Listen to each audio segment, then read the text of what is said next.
Welcome back to the 2021 Mini Elemental Forecasts. I am Jacqueline Maloney, and this is Leonidas. And we are back with the final year of the 9-year cycle, and this is a fire year. And the people that I want to talk to today are water people. So this is an interesting combination because water and fire they're different sides of the same coin.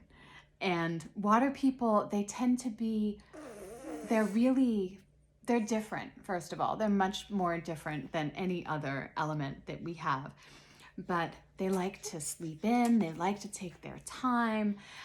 Everything is under the surface. You know, they're really good at being like super stoic.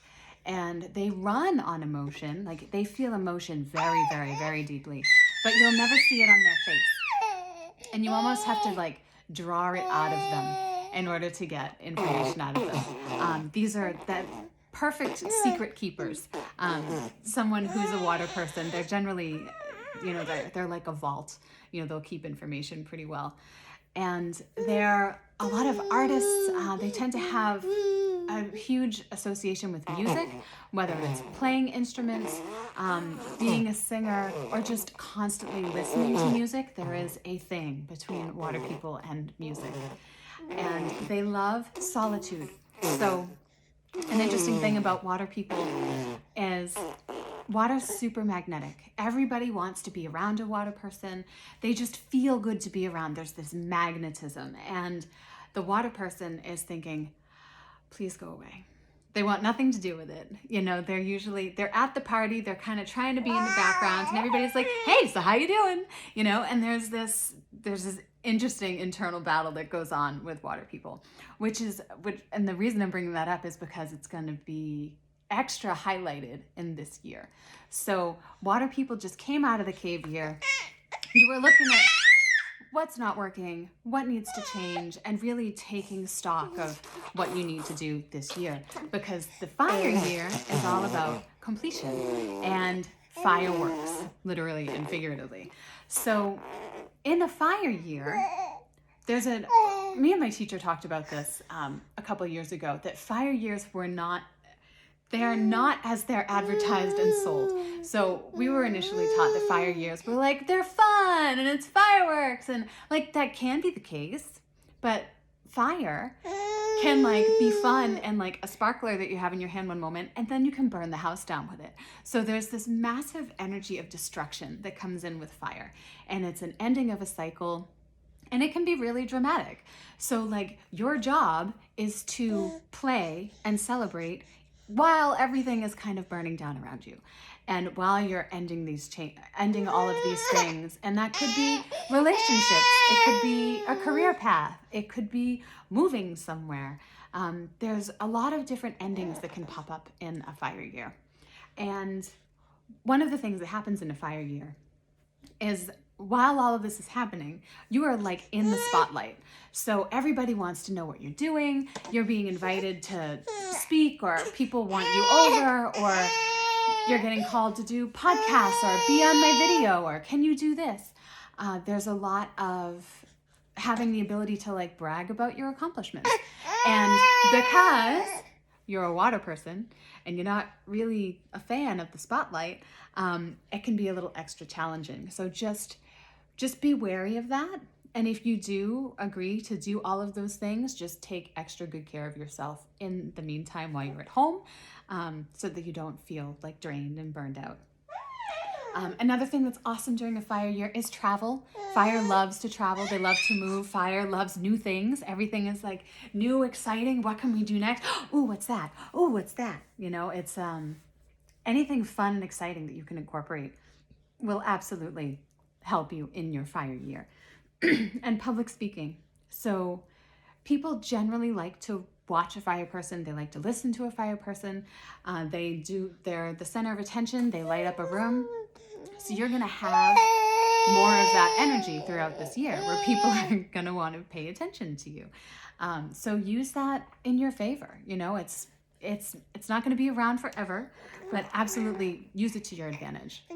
And if you have the chance, you could always hold a retreat or some kind of conference, most likely online because COVID, But there's a great energy behind getting in front of people and like telling your message.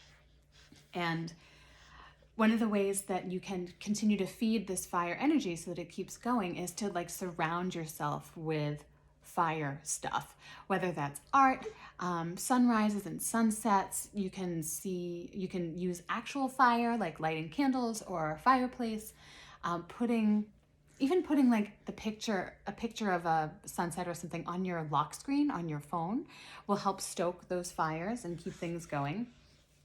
And I already mentioned this, but watching out for official endings of like work and relationships. And, if there's something that hasn't been working for a long time, I wouldn't be surprised if it ended in a fire year. That's just kind of how the energy goes. That's how the cycles work.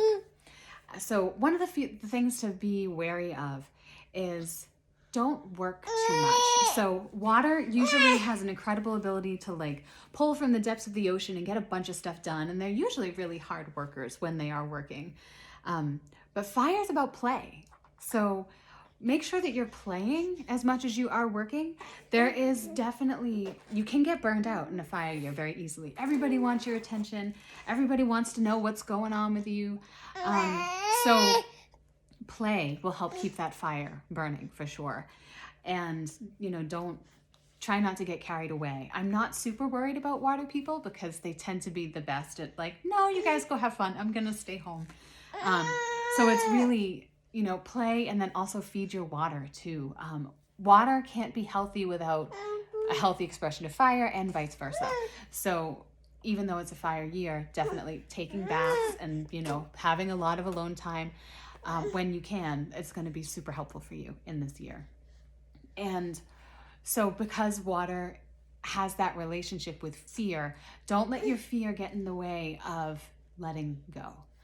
Don't be afraid to let things go. Fire is destructive. It's the end. It's probably been a long time coming. Just let it go. It's okay. Everything will work out. And you've got a whole 9-year cycle next year to like rebuild and build something bigger, better, stronger. So this year, just roll with it. And whatever needs to end, let it end. And one last thing to be wary of is don't ignore your foundation. So fire needs a container and it needs something else to continue to burn. Fire cannot exist on its own. Fire needs that foundation in order for things to, stay lit and keep moving. So just make sure that you're taking care of yourself and not allowing that yourself to burn out. So if you'd like to learn more about your fire year, feel free to go to my website, JacquelineMaloney.com/blueprint. Yes. And if you have any questions, comments, concerns, I would love to hear them. Feel free to comment on YouTube, LinkedIn, Instagram, Facebook, wherever you're finding this video. I'd be happy to chat with you. And that is the end of our 9-year cycle. I will be back with one more video just to kind of pull things together and see if anybody has any additional questions. But that is all of our elements and all of our years. And thank you so much for tuning in to us, and we'll see you next time.